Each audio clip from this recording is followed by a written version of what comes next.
સમજદારી નથી કે તમે કેટલું સમજી શકો છો. પૈસો એ નથી કે તમારી પાસે કેટલા પૈસા છે. સમજદાર વ્યક્તિ એ છે કે ખરા સમયે કેટલું સમજી શકે. ખરા સમયે કેટલું. આપણે ઘણીવાર બધું સમજતા હોય છતાં આપણે ભૂલ થઈ જાય છે.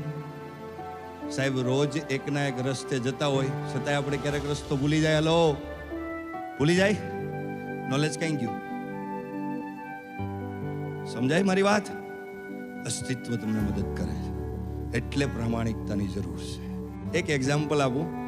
અબ્રાહમ લિંકન પોતાની ખૂબ નિષ્ફળતાને પાસ કર્યા પછી સફળ બન્યા, રાષ્ટ્રપતિ બન્યા. રાષ્ટ્રપતિ ભવનની અંદર એમની ટીમની અંદર, એટલે કે એમની પાર્ટીની અંદર 3 જણાને એને સિલેક્ટ કર્યા કે આ 3 જણાની મારે જરૂર છે. અને એ 3 જણા કોણ હતા ખબર? અબ્રાહમ લિંકન આખી જિંદગી અસફળ થયા ને, આખી જિંદગી અસફળ થયા ને, એ અસફળતા પાછળ મોટામાં મોટું જો કોઈ કારણ હોય ને તો એ 3 જણાનું જ હતું. એને જ પેલા સિલેક્ટ કર્યા કે આ 3ની મારે જરૂર છે.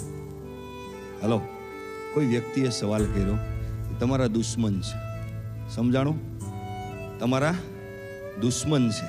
ત્યારે અબ્રાહમ લિંકને વાત કર્યો, દરેક વ્યક્તિના હૃદયમાં એક પરમાત્મા બેઠેલો હોય છે. કોઈ વ્યક્તિ કોઈનો દુશ્મન હોતો નથી. દુશ્મન હોય છે માનસિકતા અને વિચાર શક્તિ.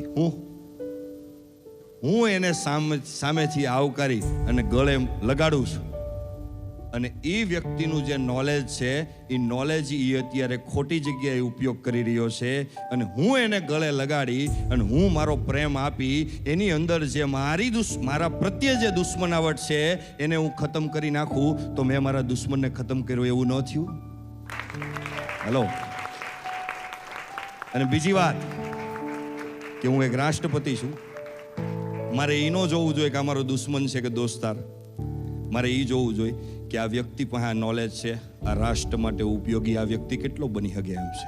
રાષ્ટ્રપતિ તરીકે મારી પહેલી પ્રાયોરિટી આ વસ્તુની છે.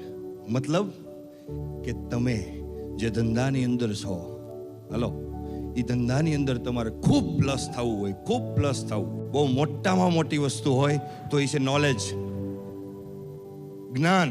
અને એને મેળવવા માટે કાયમ માટે વિદ્યાર્થી બનતા રહેવું. હલો, શિક્ષક છે ને એને આગળ વધવાની એક લિમિટેશન હોય છે. અને જે માણસ વિદ્યાર્થી બની ગયો એની અનલિમિટેડ હોય છે. કારણ કે રોજ સવારમાં પોરમાં ઉઠી અને એક જ વસ્તુનું નિરીક્ષણ કરતો હોય, ગઈકાલે મારી ભૂલ શું થઈ.